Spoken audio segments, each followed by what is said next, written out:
নমস্কাৰ পুনৰবাৰ আহিছো আপোনালোকৰ মাজলৈ এটা ভিডিঅ' লৈ পেলাই আহিলো গহপুৰত আমাৰ আজি স্কুলৰ কিছু সামগ্ৰী দিছে সামগ্ৰীসমূহ লৈ আহিলো লগতে ট্ৰেইনিং এটাও আছিল ট্ৰেইনিংটো কৰি আহিলো ট্ৰেইনিংটো মানে মোবাইলৰ বিষয়ে ট্ৰেইনিং এপছ বিলাক দি আছে আৰু আমি মাথা খটুৱা কাম কৰি থাকিব লাগিব নতুন নতুন এপছ দিছে আৰু মোবাইল দিছে সেইটো মোবাইলত সেইবিলাক এপছ ডাউনলোড কিছুমানৰ হ'বনে নহয় আশাও নাই কিন্তু মোৰ মোবাইলত ডাউনলোড হ'ল যদিও মোৰ সাকসেসফুল কামটো মই কৰিব পৰা নাই বাৰু যাই নহওক ট্ৰেইনিঙৰ পৰা আহিলো আৰু কালিলৈ মানে যেটো আমাৰ প্ৰগ্ৰাম আছে সেই প্ৰগ্ৰামটোৰ কাৰণে বিভিন্ন ঠাইৰ পৰা মোৰ আমাৰ গহপুৰৰ পূব চয়দুৱাৰ আৰু চয়দুৱাৰৰ বান্ধৱীসকলে বাৰে ফোন কৰি সুধি আছে কিন্তু মই উপায়ন্ত হৈ গৈছো মোৰ হাতত মানে বৰ্তমান একো উত্তৰ মই দিব পৰা নাই কিয় দিব পৰা নাই আপোনালোকে পিছত মোক জগৰীয়া কৰিব বা বেয়া পাব কথাটো মই ক'বই লাগিব আপোনালোকক কালিলৈ প্ৰগ্ৰামটো মই আজি এসপ্তাহ 10 দিনৰ আগৰ পৰাই মই প্ৰগ্ৰামটোৰ কাৰণে খুশখবৰ কৰি আছো সকলোকে জনাই আছো সকলোকে সুধি আছো আমি প্ৰগ্ৰামটো লম নে নলম আমাৰ প্ৰগ্ৰামটো বিশ্বনাথত হ'ব নাই মই সকলোকে সুধি খা খবৰ লৈ আছো কিন্তু বিশ্বনাথ জিলাৰ আমাৰ যি সেক্ৰেটাৰী আমাৰ যি সভানেত্ৰী তেখেতসকলক ফোনত মই যোগাযোগ কৰিব আজি পৰ্যন্ত মই নোৱাৰিলো তেখেতসকল ক'ত গ'ল মই মানে সুধিবলৈ বাধ্য হৈছো ভিডিঅ'ৰ জৰিয়তে সুধিবলৈ বাধ্য হৈছো কিয় আমাৰ বিশ্বনাথৰ যেহেতু ডিস্ট্ৰিক্টত ধৰ্ণাটো হ'ব ডিস্ট্ৰিক্টত কাৰ্যসূচীটো হ'ব আৰু ডিস্ট্ৰিক্টত কাৰ্যসূচীটো হ'লে ডিস্ট্ৰিক্টৰ ছোৱালীয়ে লিড ল'ব লাগিব ডিস্ট্ৰিক্টৰ সভানেত্ৰী আৰু সম্পাদিকাই লিড ল'ব লাগিব মই একো ডিস্ট্ৰিক্টৰ সভানেত্ৰী বা সম্পাদিকাত মোৰ দায়িত্ব নাই গতিকে মই আগবাঢ়ি যাবলৈ মই অসমৰ্থ আৰু মোৰ দায়িত্ব নাই কাৰণ মই কৰিব নোৱাৰা কামটো মই কেতিয়াও কৰিব নোৱাৰো সেয়েহে তেখেতসকলৰ নম্বৰ মই কেইবাবাৰো দুগৰাকীমানলৈ ফোন কৰি নম্বৰ সংগ্ৰহ কৰিব নোৱাৰিলো নাম্বাৰ মানে যিকেইটা নাম্বাৰ দিছে সেই নাম্বাৰকেইটাত ফোন নাযায়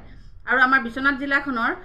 বান্ধৱীসকল ইমানেই বহি দিলে মই কি কাৰণে বহি দিলে মই ভাবিব পৰা নাই আসলতে বহি দি পেলাই আমাৰ কোনো কাম সাকসেস হ'ব নোৱাৰে কিন্তু ফোনত সকলোৱে কৈ থাকে বা মেছেজত সকলোৱে কৈ থাকে যে এফআৰএছ বন্ধ কৰিব লাগে এফআৰএছ বন্ধ কৰিব লাগে আৰে এফআৰএছ বন্ধ কৰিব লাগে তোমালোকে ঘৰৰ ভিতৰত সোমাই থাকিলে এফআৰএছ বন্ধ নহয় তোমালোকে যি আমাৰ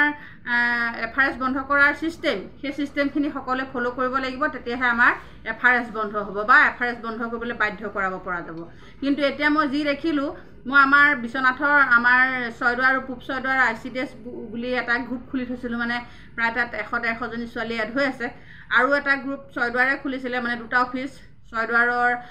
এটা গ্ৰুপ আছে আৰু আমাৰ এটা গ্ৰুপ আছে চয়দুৱাৰটো মোক এড কৰি থৈছে আৰু আমাৰটোতো মই চয়দুৱাৰ ছোৱালী এড কৰি থৈছো গতিকে গুটেইখিনি মিলাই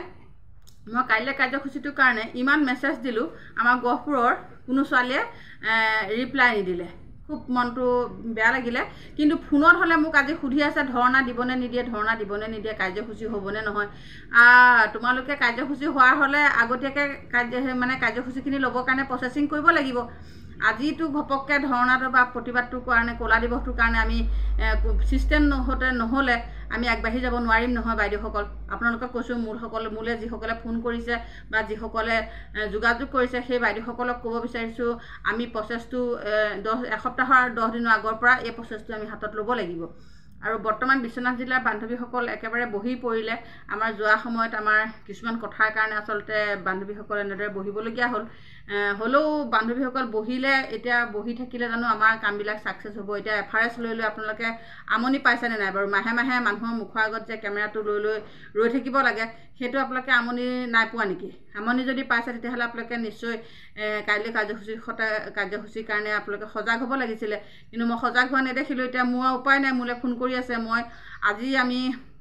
অফিসত আমি দৰখাস্ত দি সিস্টেমেটিকভাৱে আমি কাম কৰিবলৈ আগবাঢ়ি যাব পাৰিলোহেঁতেন যদি আপোনালোকৰ সহযোগ পালোহেঁতেন কিন্তু এতিয়া আপোনালোকৰ সহযোগ যেতিয়া নাপালো কোনো কাৰণতে আমি কালিলৈ প্ৰগ্ৰামত মানে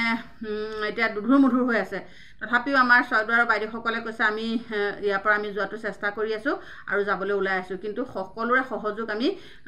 100% সহযোগ কৰা নাই সেইকাৰণে আমি অকমান দুখ পাইছো কিন্তু এনেকুৱা কামবিলাকত আসলতে অকল এজনী বা দুজনী সাকসেস নহয় সাকসেস হলে গোটেই অসমৰ 1,21,000 ছোৱালী সাকসেস হ'ব সেইকাৰণে আসলতে সকলোৱে আগবাঢ়ি যাব লাগে সকলোৱে মাত মাতিব লাগে এটো কাৰো ব্যক্তিগত কামৰ কাৰণে কোনো আগবাঢ়ি গৈ লাভ নাই মানে নিজৰ কাম নহয় সকলোৱে এনেকুৱা কামত আগবাঢ়িলেহে কামবিলাক সাকসেস হয় এতিয়া আমাৰ বিশ্বনাথ জিলাৰ যি দেখিলো মই বিশ্বনাথ জিলা একেবাৰে পাছ কৰি আছে এনেকুৱা কামত অংশগ্ৰহণ কৰা আমাৰ সভানেত্ৰী সম্পাদিকা বাইদেউ মই একো যোগাযোগ কৰা মই একো প্ৰকল্পৰ লগত যোগাযোগ নেদেখিলো তেখেতসকলে যদি দায়িত্ব লৈ আছে আগবাঢ়ি ওলাব লাগে এনেকুৱা কাৰ্যসূচীত আৰু যদি দায়িত্ব তেখেতসকলে লোৱা নাই তেতিয়াহ'লে বেলেগক দায়িত্বটো দি দিব লাগে কিন্তু এনেদৰে বহি পেলাই কামত নাহে। আৰু মোলৈ এতিয়া 1 ঘণ্টা 1.5 ঘণ্টামানৰ আগত প্ৰায় 8-10গৰাকী ফোন মানে কনফাৰেঞ্চত কথা পাতি আছে। মই এতিয়া উপায় নাইকিয়া, মই কি কৰিম। বাইদেউসকল কাইলৈ যাওঁ বুলি কৈছে, কিন্তু যাওঁ বুলি ক'লেতো নহ'ব, আমাৰ ছিষ্টেমবিলাক হ'ব লাগিব। ডিষ্ট্ৰিক্টৰ পৰা আমাক ছিষ্টেমেটিক আমাক মানে পাৰ্মিশ্যন লৈ পেলাইহে আমি ধৰ্ণা দিৱস মানে কলা দিৱস পালন কৰিবলৈ আগবাঢ়ি যাব পাৰিলোহেঁতেন। এতিয়া আমি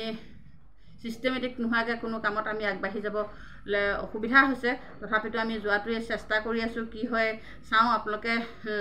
মানে যদি যাব পৰা হয় আপোনালোকে ভিডিঅ' পাবই নিশ্চয় অহা সময়ত। আৰু যদি যাব নোৱাৰা হওঁ তেতিয়াহ'লে আপোনালোকে মানে কেনেদৰে কি কৰোঁ আপোনালোকক মই জনাবলৈ চেষ্টা কৰিম, কিমান দূৰ পাৰোঁ। আৰু আপোনালোকে কমেণ্ট কৰিব ক'ৰ পৰা আপোনালোকে সহযোগ কৰিছে, সহযোগ কৰিবনে নাই। কাইলৈ আমাৰ যিহেতু সকলো ওলাই আহিব লাগে, সকলো আহি অংশগ্ৰহণ কৰিব লাগে। সকলোৱে অংশগ্ৰহণ কৰক, সকলোৱে সজাগ হওক, সকলোৱে আগবাঢ়ি আহক একেমুঠে। আৰু আমিও যিমান পাৰোঁ চেষ্টা কৰি আছোঁ, যেনেকৈ হওক মানে একতাৰে আগবাঢ়ি যাব লাগে, চেষ্টা কৰিব লাগিব, তেতিয়াহে আমি সফল হ'ব পাৰিম। গতিকে মই এতিয়া জাহা তাহা ভিডিঅ'টো বনাই দিছোঁ আপোনালোকৰ কাৰণে, কাৰণ মোক সকলোৱে মানে বহুতবিলাক বান্ধৱীয়ে ফোন কৰি আছে য'ৰ পৰা, কিন্তু মই ৰিপ্লাই দিব পৰা নাই। মোবাইলৰ চাৰ্জ নাছিলে, মই বস্তুবিলাক লৈ আছিলোঁ। বস্তু আকৌ স্কুলৰ আমাৰ শিশুৰ কাৰণে আৰ্ট কিট আহিছে, লগতে আৰু টেবুল চকী আহিছে। কাৰণ মোৰ মডেল কেন্দ্ৰ, সেইকাৰণে মডেল চেণ্টাৰলৈ উন্নীত হৈছে। আৰু বস্তু কিছুমান আনিলোঁগৈ, অনাৰ পিছত এতিয়া আহি পেলাই ঘৰ সোমাইছোঁ। আৰু লগতে ট্ৰেইনিং এটাও কৰি আহিলোঁ, 2টা কাম কৰি আহিলোঁ। মোৰ ঘৰৰ মানে দেউতাৰ বহুত অসুখ হৈ আছে। অসুখৰ কাৰণে মই কিছুমান মা দেউতা 2জন লগতে বিৰাট অসুখ হৈ আছে। আপোনালোকক দেখিলে আপোনালোকৰ আমাৰ মাহঁতৰ ঘৰৰ পৰিৱেশটো দেখিলে সকলোৱে চকু পানী ওলাব। দেউতা বহুত চিৰিয়াছ হৈ আছে। গতিকে সেইকাৰণে মই কিছুমান এভইড কৰি চলিবলগীয়া হৈছে, বা পৰিস্থিতি সাপেক্ষে মানে খেলিমেলি হৈ গৈছে মোৰ মনবিলাক। গতিকে আপোনালোকে ভিডিঅ' পাই থাকিব, কিন্তু মনটো সুস্থিৰ হ'ব লাগিব।